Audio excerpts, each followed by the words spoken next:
Welcome back to the TheGTruth, the one and only good truth, with your host Giovanni and Canales, and we got some nice stories for you today.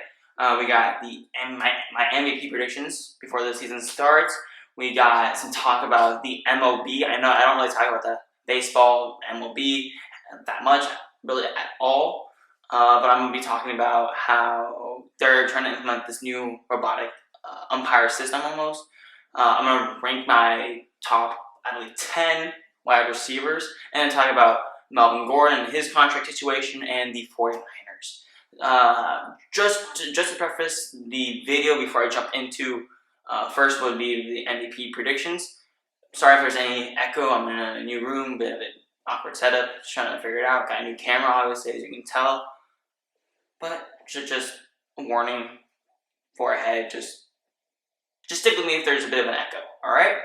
Alright, so without further ado, let's hop into my MVP predictions. So, what matters in an MVP? What matters in an MVP is three things. Well, yeah, three things. You gotta have the narrative, you gotta have season success with your team, and you gotta have the stats for it. You can't be like on a great team and you have all the narrative in the world. Like take, for example, James Conner. If they make the playoffs, great narrative on a great team, but the season stats aren't really there, and also the value to the team, of course. And then also the fourth one, which I didn't really want to mention, which is more of just memorability throughout the season, like Patrick Mahomes for this past season, making incredible throws, the no-look throws, stuff like that. Memorability throughout the season. So let me start off. These are 5 quarterbacks that I believe fulfill those. Playoff success, has a narrative, not playoff success, season success, that's what it is. A narrative, and can get the stats for it. So these are 5 quarterbacks. I got Patrick Mahomes, Drew Brees, Tom Brady, Andrew Luck, and Philip Rivers. Now, all these players I know have the ability of getting 11 or more wins this upcoming season. They are able to get the stats, and they have the narrative behind each one of them. Each one of them has a narrative. And some better than others, some stronger than others, some weaker than others. Some able to reach farther audiences, younger audiences, older audiences, but they all have a narrative of some sort. But let's start off with Patrick Mahomes. Now, I believe that Patrick Mahomes, even though he's in the conversation for MVP, I don't believe that he's going to win it. I just don't. The last player to win MVP back-to-back years was Peyton Manning, and I believe 2008 and 2009, as my notes tell me, and he actually did it twice. He did in 2008, 2009, and also 2003 and 2004. I believe in 2003 he actually shared the MVP. So you can maybe say he won back MVP twice. It's actually crazy because not many. I think he's the only player to do it actually. But I believe that the likelihood of him winning MVP back-to-back years is not that high. Especially coming off his second year, incredible expectations, super high, 5,000 yards, 50 touchdowns. Not that many interceptions. Expectations are all the way up here, but then he's got to reach close to that if he wants to win MVP again. But I believe that he shares a lot of similarities to Dan Marino, and will have a Dan Marino-like third year. Dan Marino also won MVP second season in the NFL. He put up similar numbers to Patrick Mahomes, over 5,000 yards, 48 touchdowns, almost 50 touchdowns, just like Patrick Mahomes. Lit up the league, had one of the best offenses in the league. First round bye in the playoffs, great talent. He won his MVP in the second year, like I said before. Dominant offense, and he carried them throughout the playoffs. The defense was kind of just like Patrick Mahomes. They went 14-2 in the regular season. The Chiefs went 12-4. They had a home field advantage, like I said. But in the playoffs, they still continued it. They beat Seattle 31-10. Beat the Steelers 45-28, I believe. Again, offensive force. But then they went against Joe Montana and the 49ers and lost 16-38 in the only Super Bowl that Dan Marino ever went to. And third year, he kind of fell off. He wasn't that same MVP caliber player. He still had a great season. No doubt about that. He still had a great season. He had 4,137 yards, 30 touchdowns, 21 interceptions. He was just not the MVP. Those are just not MVP numbers, especially in the modern NFL. And I think that same thing's going to happen for Patrick Mahomes, he went to the playoffs this year, beat the Colts 31-13, very high scoring game, but then went against this generation's Joe Montana, the GOAT of both eras, in Tom Brady, and lost. Of course, it wasn't as a blowout as Dan Marino's loss to the 49ers 16-38. It was against the Patriots, and they lost 37-31. Not really the same blowout kind of style. And I believe that, unlike Dan Marino, Patrick Mahomes will probably win a Super Bowl. But I don't think he'll win the second MVP. I just don't think he will. Now, next on the list, I have Tom Brady. Now, for Tom Brady, the numbers are there. Statistically, he's probably around there every single year. He has some of the narrative going into his, whatever, I don't know how many seasons he's played, but it was 100th season and possibly winning MVP. Probably will be the oldest player ever to win MVP. But I just think that this season, especially with him aging and having great running backs already there, like Sonny Michel, I think that the Patriots are going to shift more of him being a offensive leader than more of a playmaker like Patrick Mahomes. So he'll also have the stats there, but they just won't be high up there just like Patrick Mahomes or Drew Brees or Philip Rivers or Andrew Luck. So he'll definitely be in the conversation. They'll play great, but he won't have that significance all the way up there or have those flashy plays all the time. Same with Drew Brees. He started off strong last season. First 10 games, he had almost 3,000 yards. He had 25 touchdowns, had 1 interception, and had a passing completion percentage of 77%. Those are crazy numbers. And he was in the top 4 MVP alongside Patrick Mahomes. And you could probably argue that he should have won over Patrick Mahomes. But the reason why he didn't was because he fell off in those last 6 games. Well, last 5 games, because the 6th game he didn't play in. Because for a rest reason, so for the playoffs. But those last 5 games that he played, he completely fell off. And most notably against the Dallas Cowboys, where he threw an interception that just went right down to the dirt, nowhere close to the player, and it was just bad. It's just bad. But those last 5 games, he barely threw over 1,000 yards, 7 touchdowns, and 4 interceptions. Completion percentage dipped from 77% all the way down to 69%. Which is not great. And if you do proportions and proportion it out to a whole season, that's really 3,290 yards, 22 touchdowns, and 13 interceptions, which is more of an average, a bit above average, really, QB. Not really great, but kind of still there.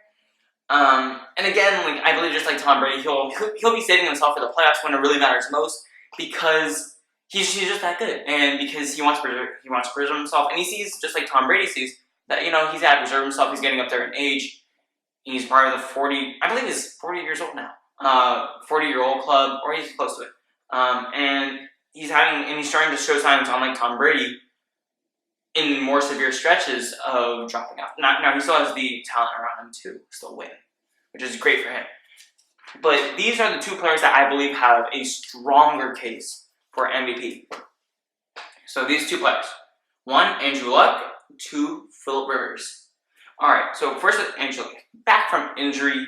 He had some concerns going in after, having that, what was it, a torn shoulder labrum, and coming back from it. He was out for multiple years from the NFL, going into this first week against, I believe, the Bengals, and they start off the season, the first 6 games, 1-5, and there's a lot of questions as if the shoulder was still bothering him. He still was, performing pretty well, but, there were some throws that, you could tell that, is he still injured, and just the way that they were playing, losing a whole bunch, it was a bit shaky and all that stuff.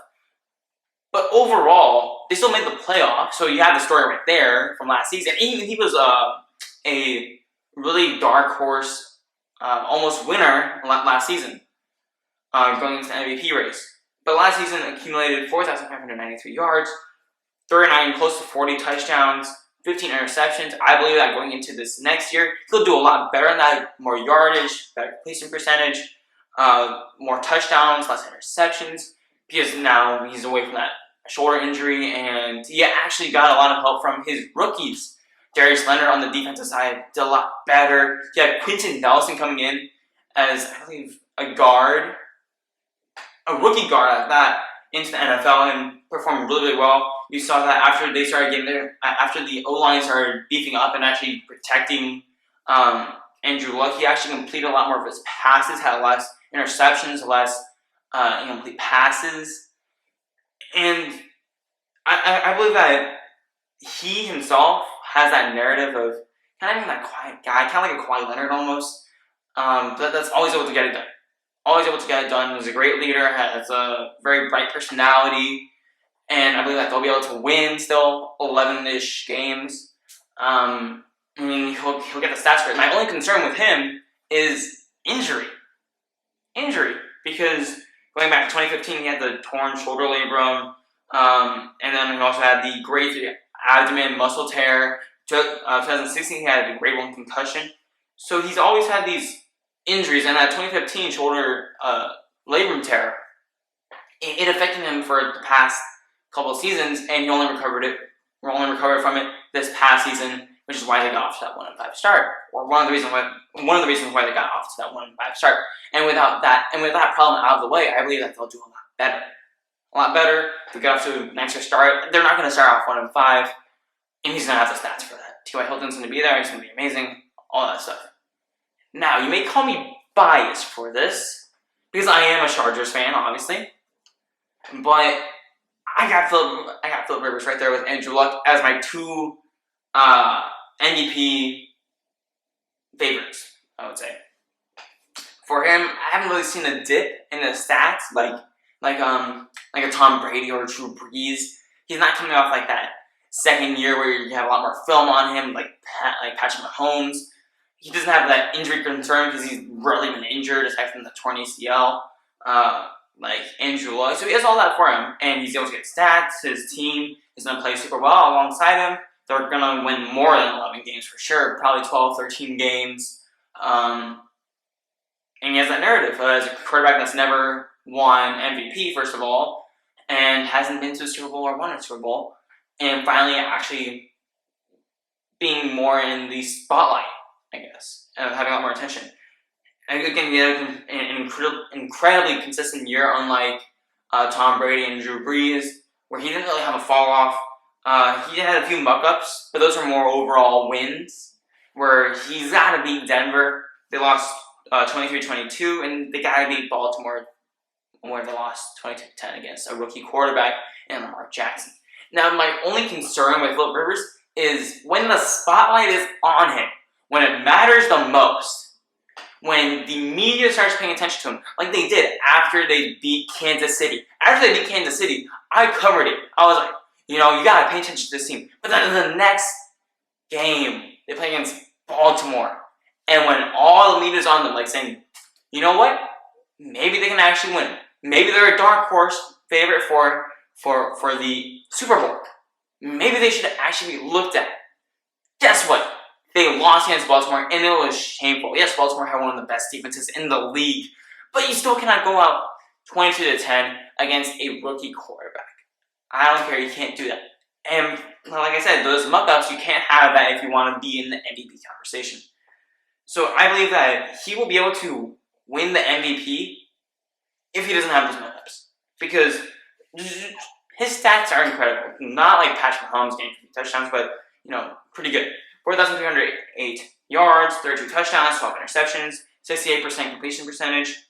He has all the tools. And if he wins the Division 2 this year, might as well just give it to him. But you cannot have any slip-ups. You can probably have one game like that. Denver one is probably fine. But you can't lose twice like that. You can't have 2 muck-ups. 2 muck-ups is not good. I can't do that. So I believe he has all the tools in place, and I believe that him and Andrew Luck are actually up there for my MVP favorites. Those are my MVP favorites, and if I had to choose between either, I would choose Andrew Luck, actually. Mainly just because as a Chargers fan, I don't want to see Philip Rivers win the MVP, because that means that they probably won't win the Super Bowl, because statistically speaking, no MVP has won the Super Bowl in the same year. So that's just me. But I would love to see Philip Rivers win an MVP, but I just think that Andrew Luck probably has a bit more at his disposal and has a bit more of a narrative. Alright, now I don't really talk about baseball too much, mainly because it's not a sport for me.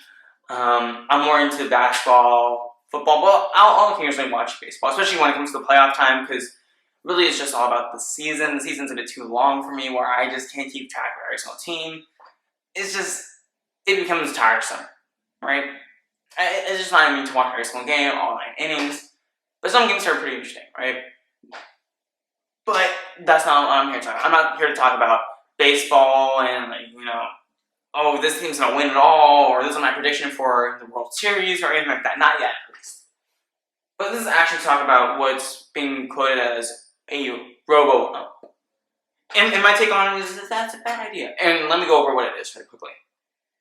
So the basic rundown of this Robo Ump, in quotation marks, is it's going to be a computer TrackMan system that uses lasers to, as you see on TV, show an image of the strike box, like this, however you want to put it, from the shoulders of the player all the way down to the knees, and it's going to tell when the ball crosses the plane or the plate and where it is on that strike box, and from there it will say, it'll tell the ump through an earpiece or a microphone almost, if it's a ball, strike, or I believe the third option is no track, which in that case the umpire makes his own decision.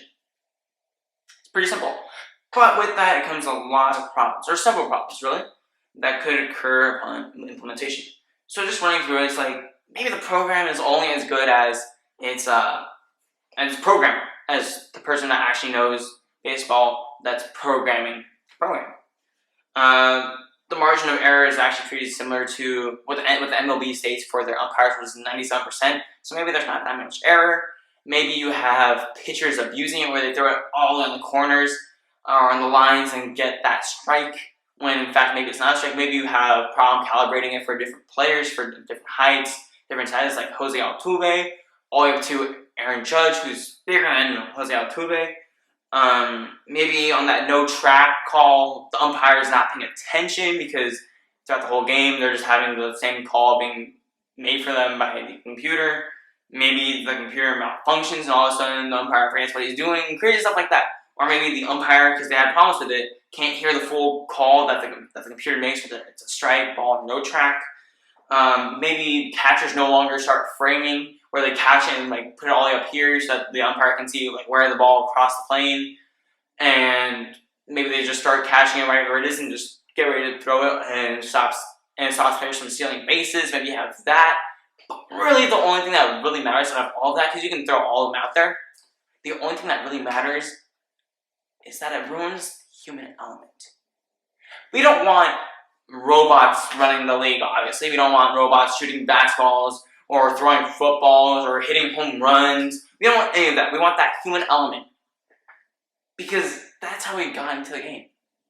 We didn't get into the game by having instant replay every single time that we were in the park and we just hit off the tee or something like that. No. It was always, hey, did that like a ball or strike or something like that? Very childhood. It's supposed to bring us back to our childhood, and that's the tradition of baseball, football, basketball, any sport really. And at this point, it's just a bit too much for technology. It's just a bit too much. If you have all the money in the world, it doesn't mean that you start spending on everything or buying new furniture every week. That's not the case. You probably say that, and you probably use it when you really need it. In this case, we don't really need it. We don't really need this much technology in the world of sports, and in this case, baseball. We don't really need it. It doesn't serve that factor, and we end up losing that human element. Players make mistakes. They have horrible games when they swing and strike out 10 times. Even though that's probably not possible, because players don't go up to the mound, or not the mound, to at bat 10 times, but they strike out and they have horrible games. They probably get really mad and frustrated and they blame it on the umpires. That happened, and that's okay, because that's human nature. It's just baseball, it's football, it's basketball. Players mess up, players have horrible games, and guess what? Umpires are human too. They make mistakes. Don't try to go after this ticky-tack version of baseball where everything has to be perfect, because no matter what, I'm telling you, no matter what, if they implement this, fans are still going to be upset over, no matter what, they will be upset. They won't be like, oh, a robot's making this call, it's 100% correct. No, they're still going to be upset. They're going to be like, whoa, that's a ball, whoa, that's a strike, whoa, he's safe. You will still have that problem with fans. And that's just human nature. That's just human nature. So just leave it as it is. Don't try to implement a new sort of software or program to try to do ticky-tack little adjustments to it. The margin of error is already still there at 97% for umpires, which means that they get 97% of the calls right. So you don't need a robot to do it. You don't need a robot to do it. Just leave it as it is. If you don't, it'll be a horrible and unnecessary mistake. Alright. Now I'm going to take a little break. And I'll be right back. And I still have my MVP, my top 10 wide receivers. That should be pretty interesting. It's going to be a bit of a new format. It's not going to be listing off stuff. I'm going to talk about Melvin Gordon and his contract. I'm going to talk about, the 49ers. So that should be interesting. So I'm taking my little break right now.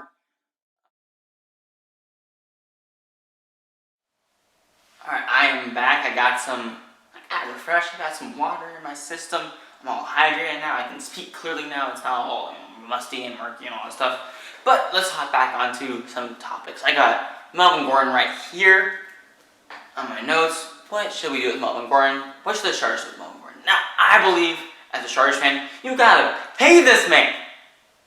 Pay him. Not everything, honestly, but you gotta pay him. Because, let's look at it. They have Austin Eckler, who's a great running back. You have Justin Jackson, who's also a great running back. You have TJ Watt as fullback. Not TJ Watt, my bad. Derek Watt. Other Watt brother on the Steelers. Derek Watt. Still a great, he's a fullback. Great fullback, great blocking, doing all that stuff. Great receiving too.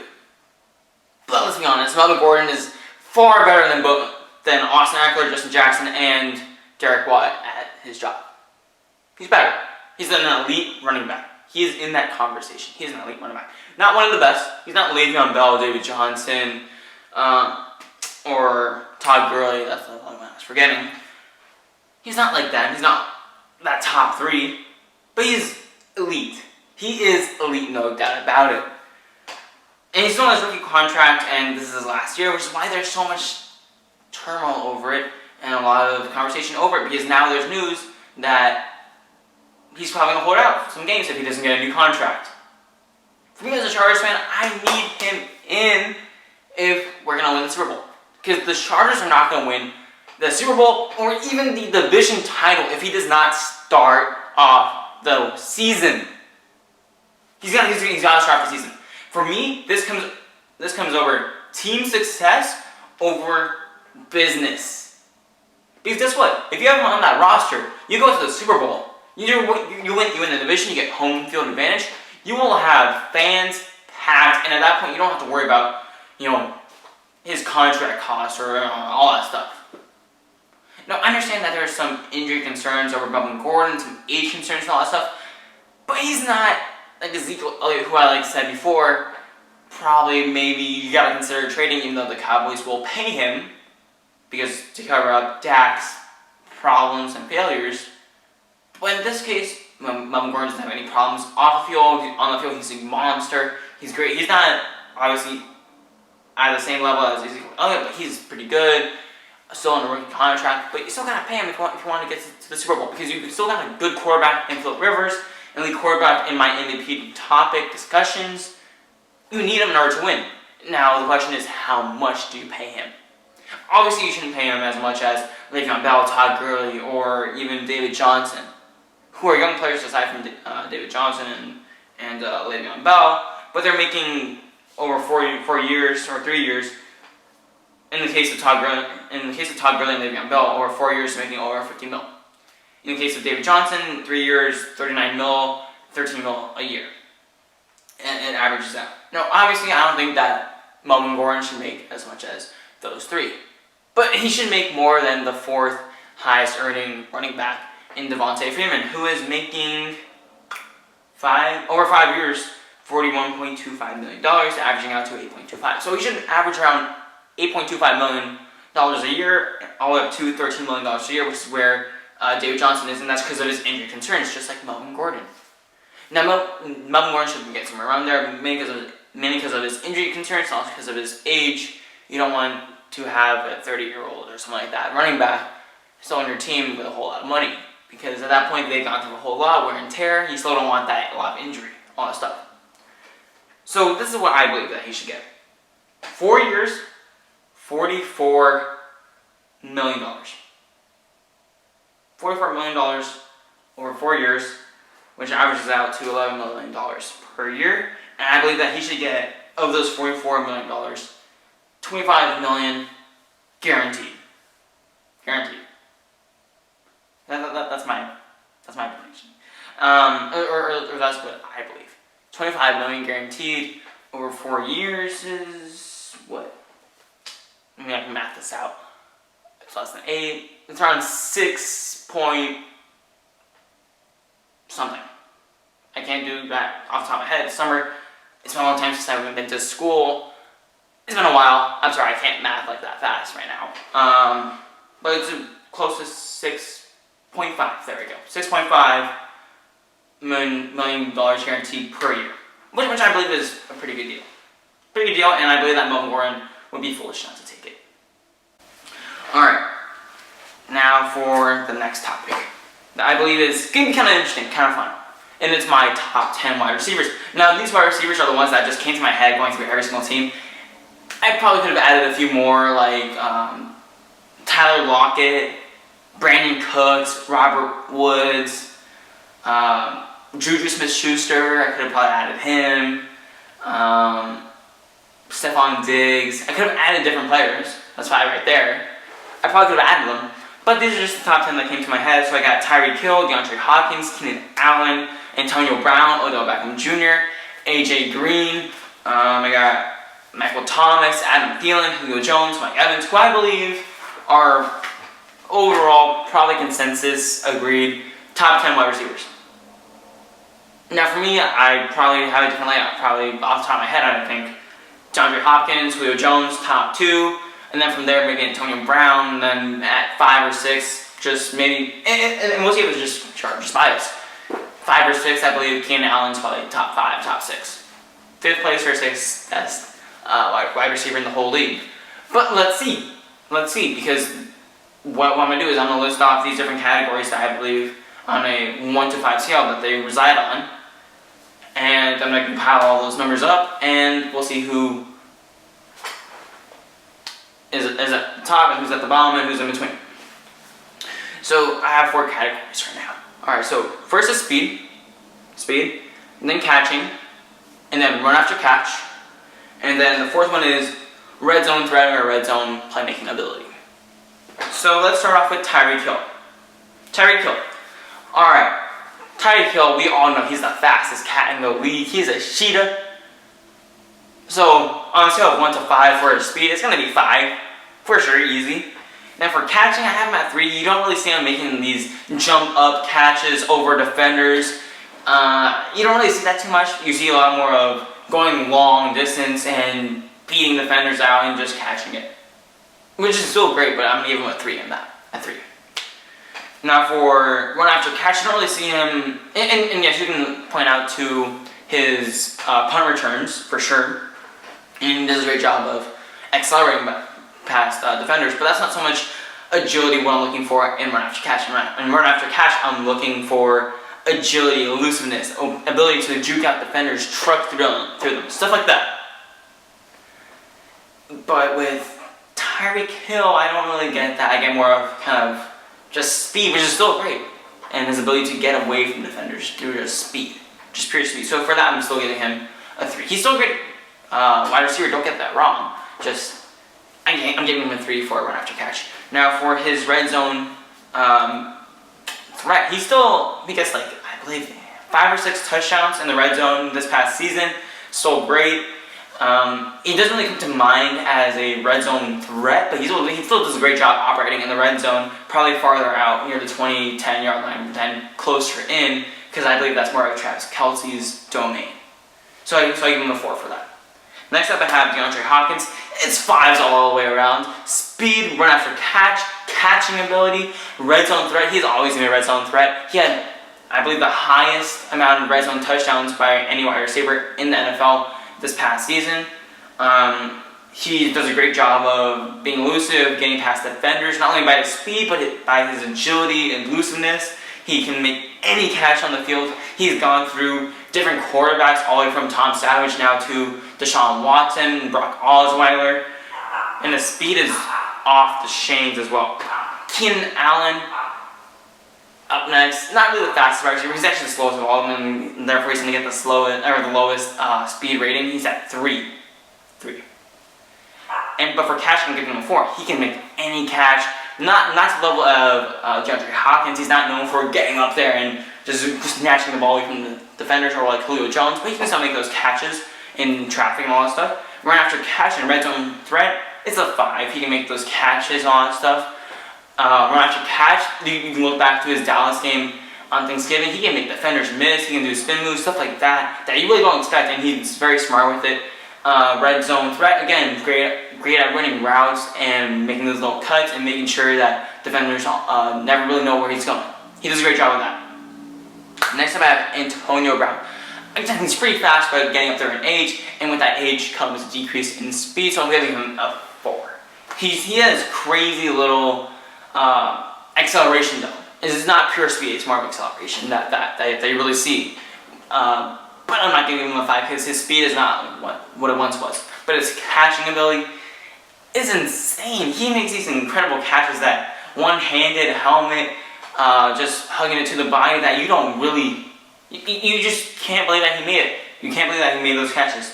For run after catch, also kind of like Keenan Allen, he knows what to do. He's very agile, he knows how to spin. And any player that, even on a punt return, unlike Tyreek Hill, that even though a few years ago, jumps up and kicks a punter or something like that in the face on the Cleveland Browns, that's an automatic 5 for me. Red zone threat. Do I need to say anything else? He can do anything, really. And it's just that I wouldn't give it a speed of 5, I would give it a 4. That's really the only thing. And a celebration, of course, that's not a category that I give, but it's a 5. Pretty easily, 5. Odell Beckham Jr. is up next. Now, for Odell, it's tricky because he has that lightning fast speed that I'm giving a 5 to. Is catching, yes, he has that game against Dallas where he got that, reach back like Odell. What became known as the Odell 3-finger catch right there. But I'm giving him a 4. It just hasn't had that. Catching, run after catch, red zone threat, I'm giving him all 4s across the board. Even though he does a great job, he's not really known for catching the ball in the red zone. He's time after time gotten denied by Josh Norman in the red zone, not so much on the open field. He can make plays on the open field. He can make spin moves like he did against Josh Norman against the Redskins, I believe. He can still do that, but it's not really to that level that other players can, like Keenan Allen or Antonio Brown or DeAndre Hopkins can. And also, when you look back into the playoffs against, I believe, the Green Bay Packers, I gotta give catching a 4, not a 5, because I didn't really see that catching on display against the Packers when it mattered most in the playoffs. Yes, you can call it the boat incident, but you gotta make those plays. Next is AJ Green. Now, he's been under the radar mainly because the Bengals suck, and they very well could go probably 0-16 this year. They probably win 1 game just out of the blue because maybe they probably could, but they have Hugh Jackson there. Not really the greatest reputation to follow for winning, but he's not really the fastest wide receiver. He's actually fairly on the slower side, but his size allows him to make incredible plays. So that's why I'm giving his speed a 4, catching a 5, and his run after catch a 4, and then his red zone threat and ability to perform in the red zone a 5. So 4, 5, 4, 5. Of course, you can disagree with everything and some things or nothing that I'm saying. It's just my opinion, and I'm just going off what I see, what I believe. Alright, so next I have Michael Thomas. Now, Michael Thomas is very interesting. He's very similar, in my opinion, to AJ Green in these areas. Again, speed 4, catching 5, run after catch 4, and red zone threat 5. He, again, can, like AJ Green, can just moss people, just get up there, catch, snatch the ball away. He can turn up the jet. Again, not really known for his elusiveness in the open field. Red zone, he's incredible, he can do a lot of stuff. Not really lightning quick speed, But he can accelerate on the afterburners in the open field and start getting after there. Again, I'm not giving him those high ratings for speed and run after catch because he's not really known for that. Next up is Adam Thielen. Now, Adam Thielen I kind of found very tricky here because he does a lot of good things and a lot of things that are like, do I give him a higher grade for this, or do I just keep him there, or do I give him a lower grade for this? For Adam Thielen speed, I'm giving him a 4.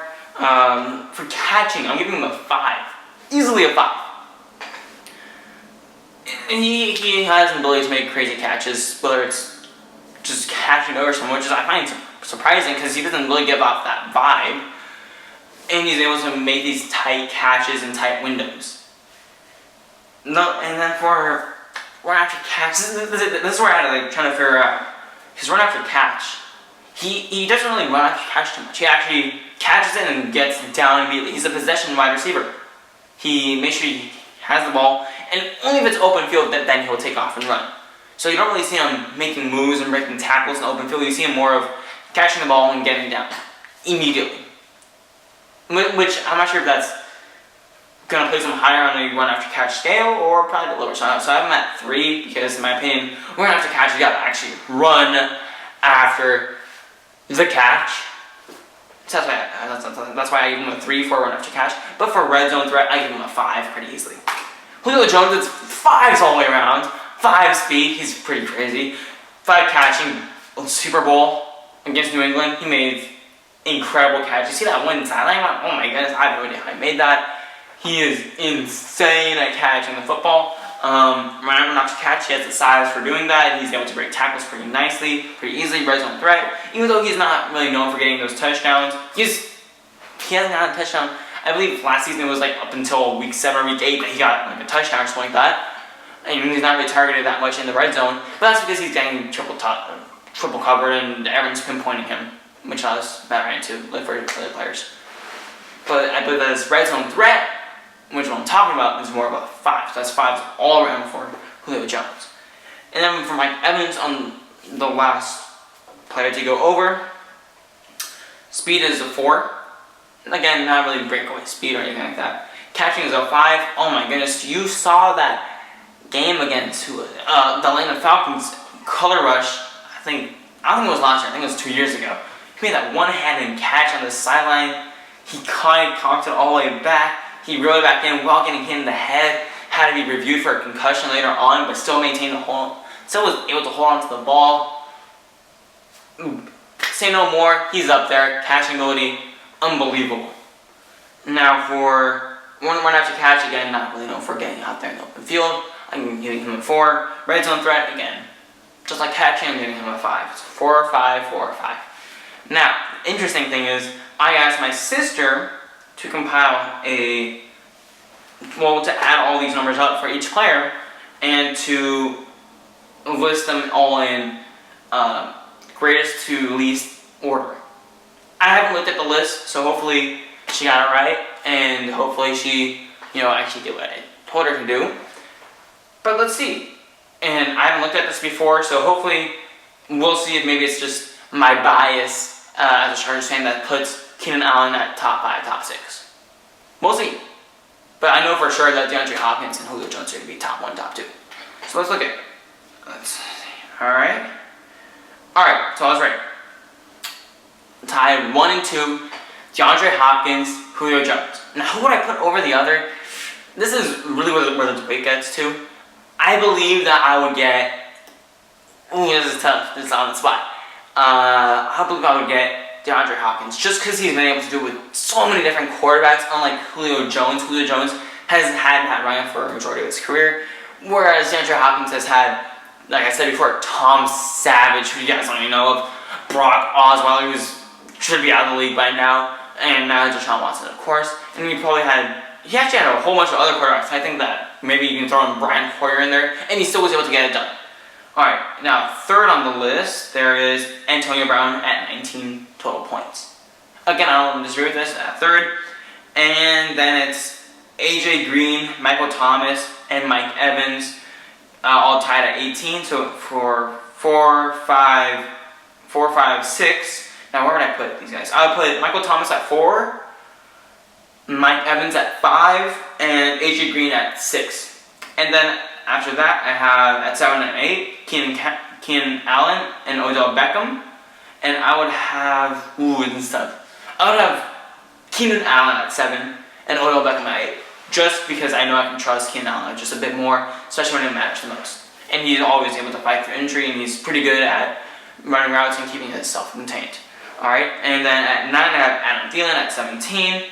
Again, great player. And then at 10 I have Tyreek Hill. So that's really good. It's pretty interesting. So it is maybe just a bit of Chargers bias that puts Keenan Allen all the way in the top 6. He ends up being what looks like top 7 or top 8, depending on what you prefer. But yeah, I mean, you're free to disagree with me all you want, but this is just my list and my opinion. This is the G-Truth, so this is my truth.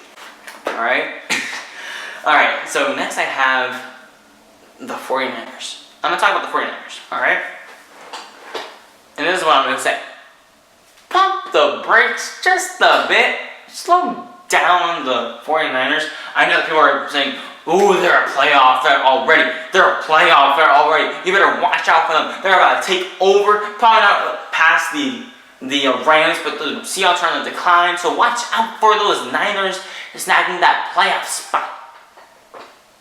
Just pump the brakes a bit.